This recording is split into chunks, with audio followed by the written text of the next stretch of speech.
Restan 2 días, ¿sí?, para un nuevo aniversario del magnicidio del fiscal Nisman.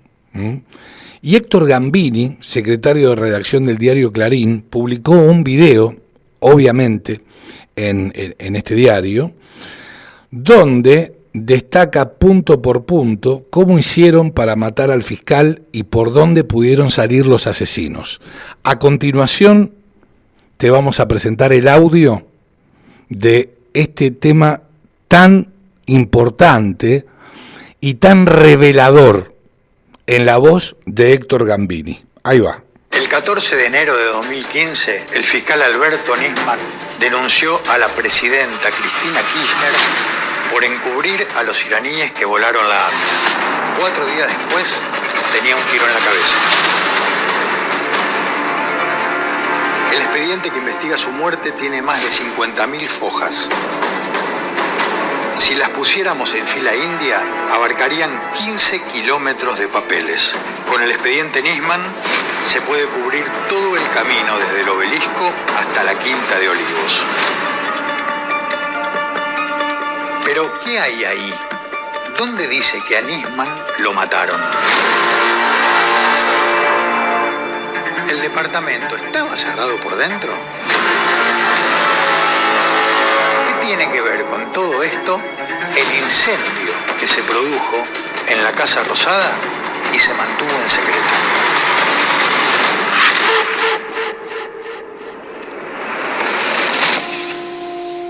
Lo primero que hay que saber es qué denunciaba Nisman. El fiscal estaba investigando el atentado a la AMIA, que ocurrió en 1994 y dejó 85 muertos.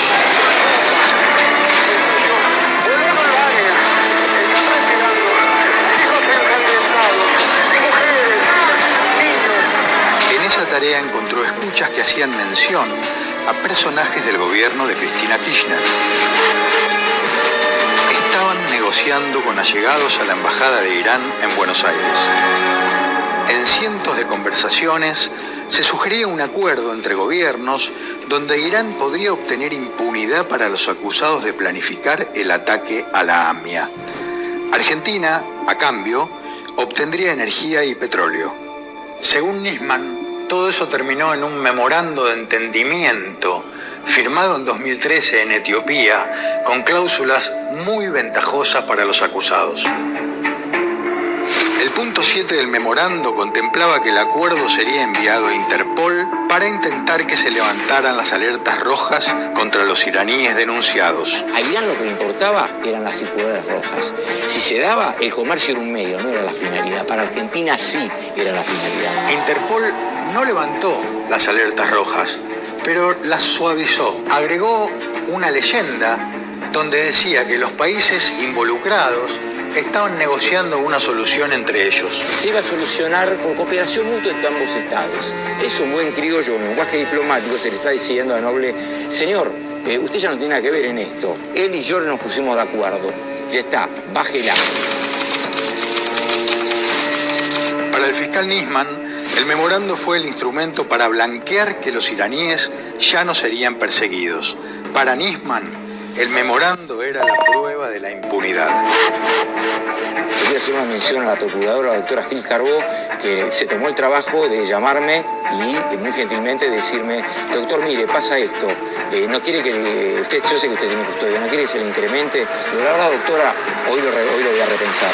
Pero le dije: con la que tengo me alcanza, con la que tengo me alcanza, me alcanza.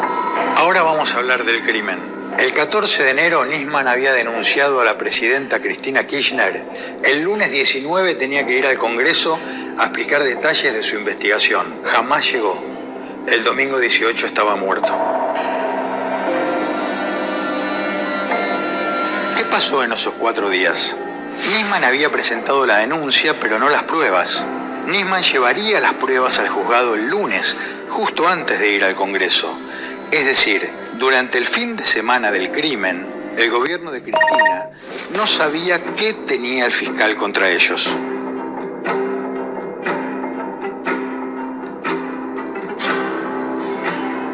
Este detalle es clave. Nisman apareció muerto mientras el gobierno de Cristina buscaba desesperadamente saber qué pruebas tenía para sostener su acusación. ¿Por eso lo mataron? ¿Por eso 80 personas estuvieron caminando por la escena del crimen?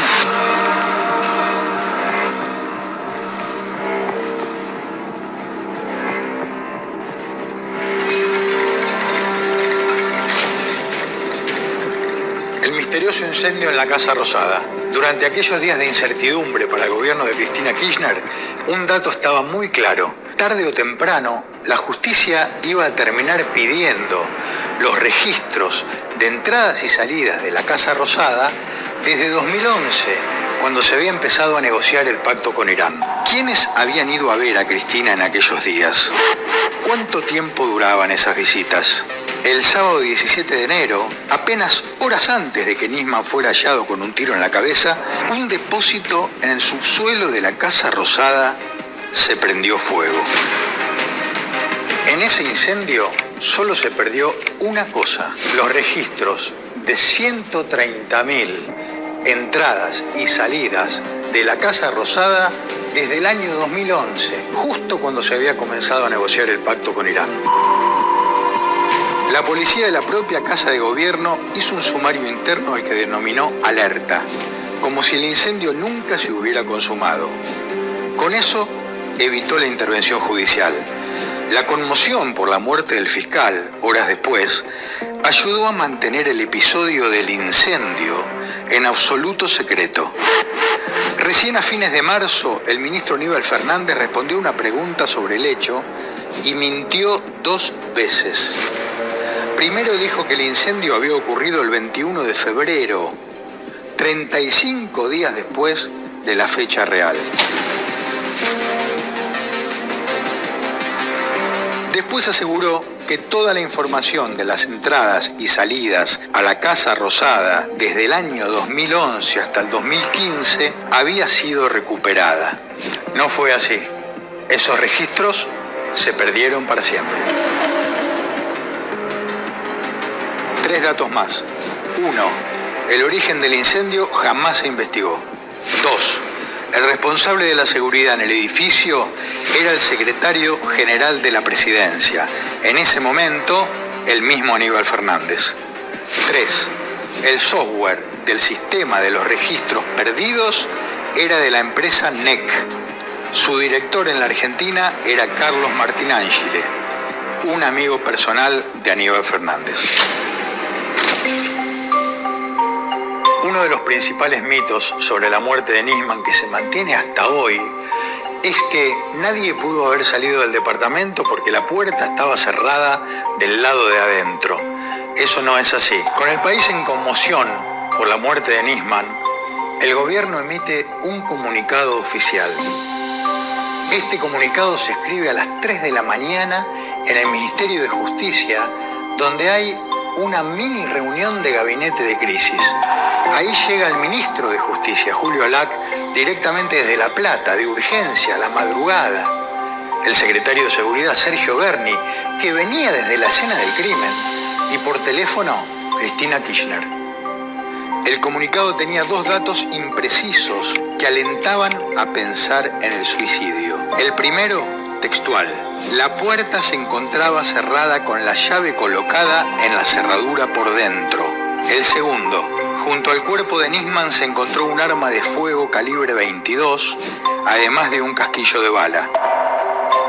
Al intentar ingresar, la mujer constató que la puerta se encontraba cerrada, con la llave colocada en la cerradura por dentro. El primer punto se despejó 2 días después, cuando fue a declarar el cerrajero. Me llamaron y la puerta de servicio estaba abierta y que giré el pestillo y abrí. ¿Con llave del lado de la puerta? Claro, yo un alambrecito levanté la llave, la empujé, le pedí la llave a la madre, me la facilitó y la puerta se abrió. La puerta de servicio estaba abierta. Cualquiera pudo salir de ese departamento simplemente cerrando desde afuera. El personal policial logró entrar al baño y junto al cuerpo del doctor Nisman, que se hallaba en el suelo, se encontró un arma de fuego de calibre 22, además de un casquillo de bala. El segundo punto también invitaba a la confusión. El arma no estaba junto al cuerpo, sino debajo del cuerpo. ¿Cómo se suicida alguien disparándose de pie con la mano derecha si el arma cae debajo de su hombro izquierdo? El expediente dice que Nisman fue asesinado y que la puerta de servicio no estaba cerrada del lado de adentro.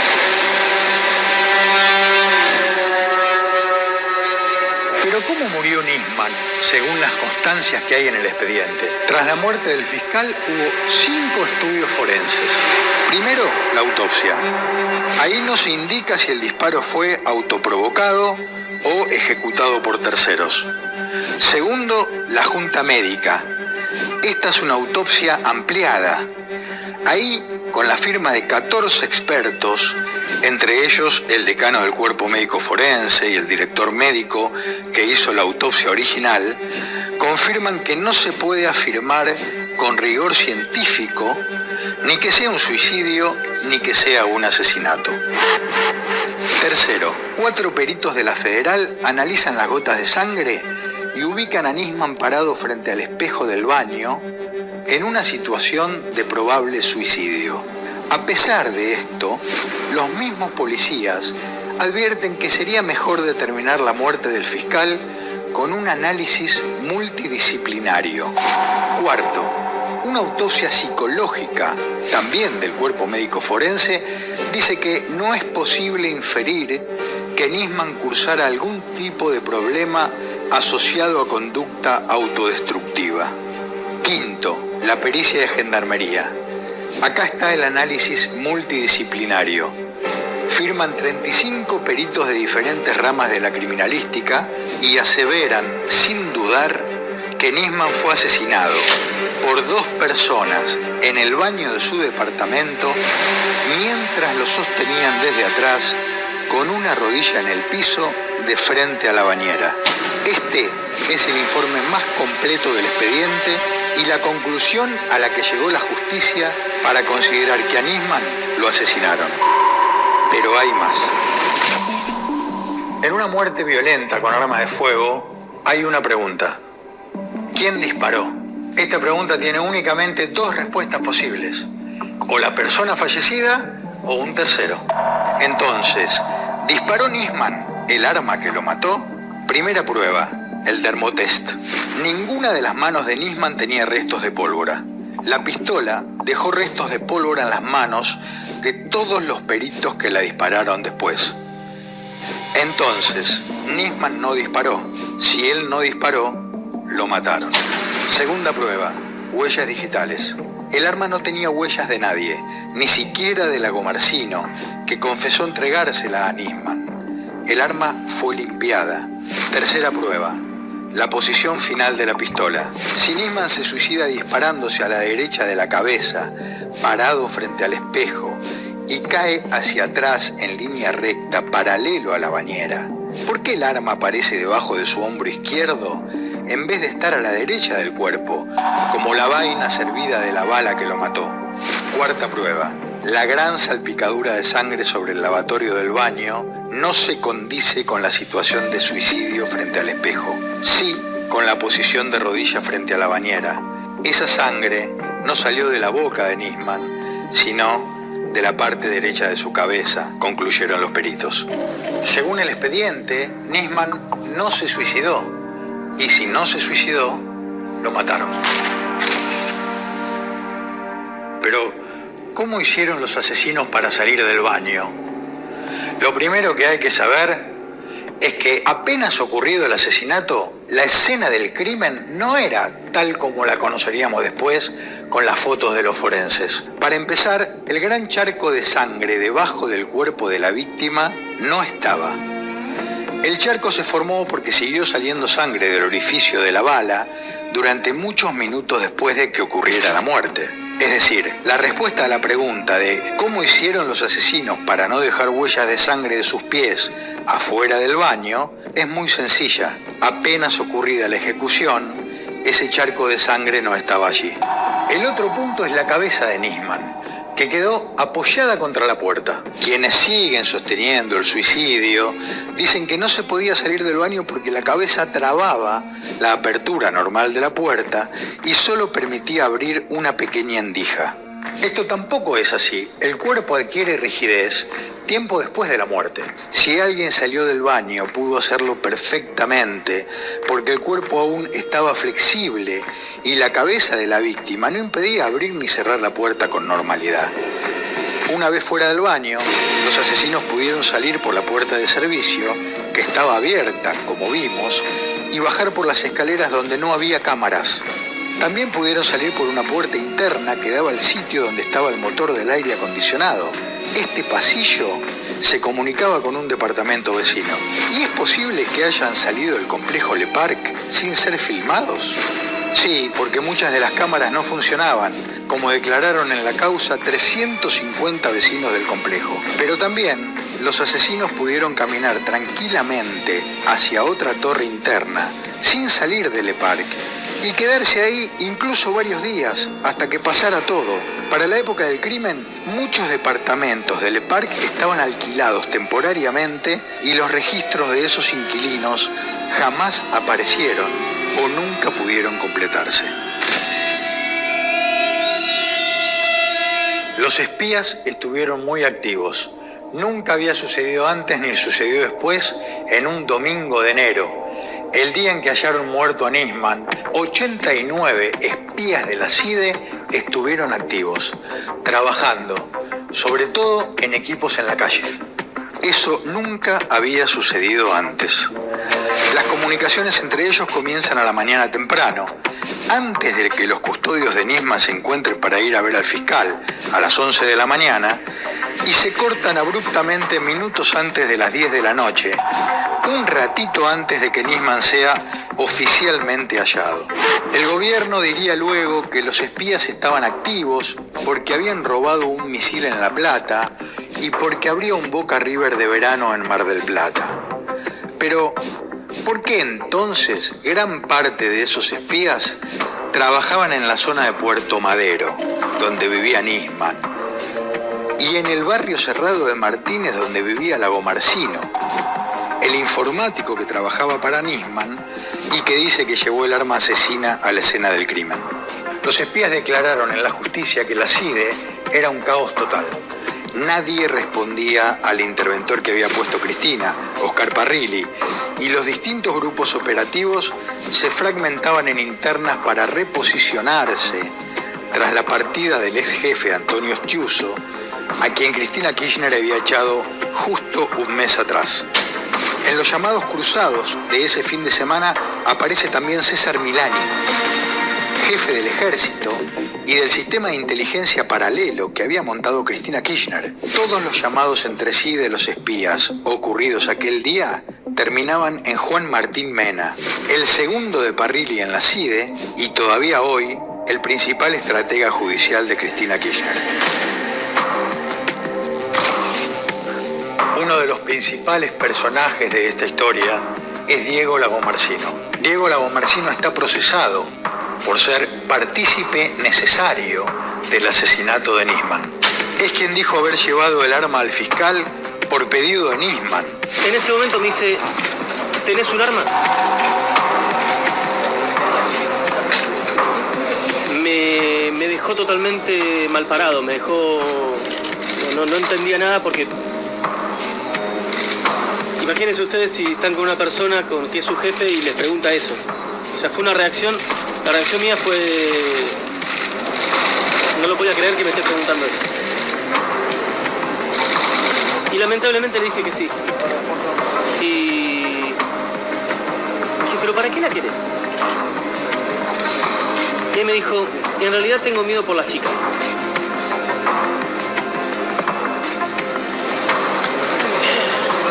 Pero la justicia considera que mintió y que Nisman nunca le había pedido un arma. Lagomarsino declaró que el día del crimen Nisman lo llamó a él primero, pero las pericias sobre su WhatsApp después demostrarían lo contrario. Lagomarsino había contactado antes a Nisman. Yo le garantizo a Cala y a Yara que el papá fue el que me pidió el arma y yo se la llevé a él en la mano. Lo que pasó después de que yo me fui, bueno, Pablo dice una cosa, la querella dice otra, lo podemos discutir. Yo garantizo lo que pasó hasta las 8:30. Yo no fui parte de ningún plan. Lagomarsino es un personaje lleno de contradicciones. Dijo que nunca tuvo contactos con espías, pero quien lo recomendó a Nisman para que trabajara con él fue un amigo suyo que trabajaba como agente de inteligencia. Yo se lo presenté, pero se lo presenté porque era una persona confiable y por los conocimientos en informática que tenía. También dijo que el arma andaba mal y se trababa. La realidad en algún momento se va a ver cómo era el arma, no es nada de lo que está mostrando, es un arma tremendamente vieja, que realmente fallaba. Pero las pericias determinaron que el funcionamiento del arma era perfecto. Lagomarsino declaró que la última vez que entró a la computadora del fiscal por vía remota fue el 13 de diciembre. En realidad lo hizo el 14 de enero, justo cuando Nisman estaba denunciando a la presidenta Kirchner. ¿Lagomarsino estaba espiando a Nisman? Lagomarsino tenía en su celular fotos de la investigación del caso AMIA que había en una pizarra de la Fiscalía. ¿Para qué querría un experto informático ese tipo de fotos? Lagomarsino iba seguido al departamento de Nisman, pero la empleada doméstica del fiscal no lo conocía como Diego, sino como Julio. Lagomarsino se llama Diego Ángel. ¿Por qué se hacía llamar Julio ante la empleada de Nisman? Aunque Lagomarsino dice que tenía con Nisman una relación de tensión y de temor, él habla de una relación amo-esclavo, así lo dice. Muchos testigos que declaran en la causa dicen que esto no era así, que había entre ellos una relación de cercanía y de confianza. En el procesamiento a Lagomarsino, el juez Ercolini dicen que fue él, Lagomarsino, el encargado de proveer un arma amiga que contribuyera a sostener la hipótesis del suicidio y que llevó el arma para que luego fuera utilizada por los asesinos de Nisman, justamente valiéndose de su confianza con el fiscal y del conocimiento que tenía del terreno.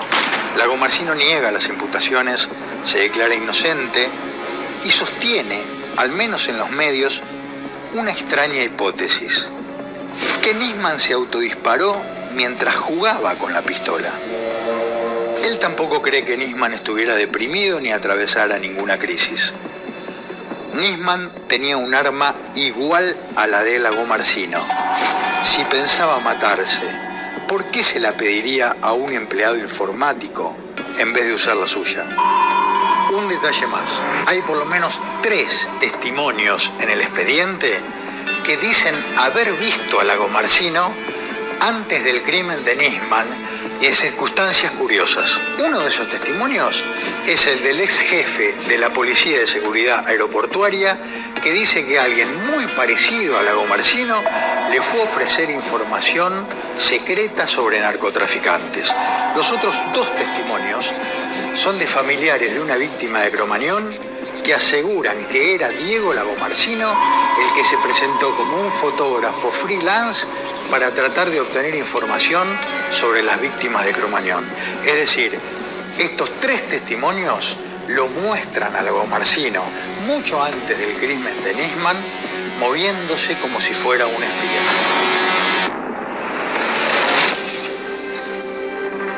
Todo esto es lo que hay hasta ahora, pero ¿y ahora qué? La fiscalía que investiga el caso está a cargo de Eduardo Tayano. Él dirige un equipo especial de investigadores que tratan de determinar las causas del crimen de Nisman.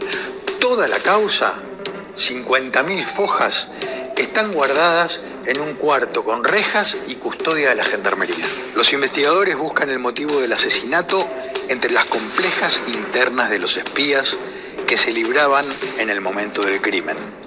Por ahora, Diego Lagomarsino y 4 de los 10 custodios de Nisman irán a juicio por el asesinato y por dejar completamente solo a Nisman durante 15 horas, desde las 20 del sábado hasta las 11 del domingo.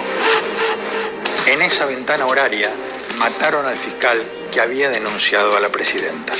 Tras el asesinato, El gobierno de Cristina Kirchner instaló la hipótesis del suicidio 6 veces en menos de 24 horas. ¿Para encubrir qué? ¿Para encubrir a quiénes? ¿Y qué pasó con la denuncia de Nisman contra Cristina? En 2024, la Corte decidió que Cristina Kirchner vaya a juicio por el pacto con Irán porque la acusación de Nisman era sólida. También a fines de 2024, la justicia le pidió al presidente Milei que desclasificara archivos secretos de los servicios de inteligencia. Es para ver si se puede avanzar hacia los autores intelectuales y materiales del crimen. ¿Quiénes y por qué mataron al fiscal? Aún es un enigma. Esas preguntas regresan cada enero, una y otra vez, como una sombra. Bien, lo escuchabas al gran Héctor Gambini destacando punto por punto cómo hicieron para matar al fiscal Nisman y por dónde pudieron salir los asesinos. Lo que está claro es que luego de la denuncia de Nisman para con Cristina Fernández de Kirchner, a los 4 días fue hallado muerto. La investigación determinó que fue un asesinato.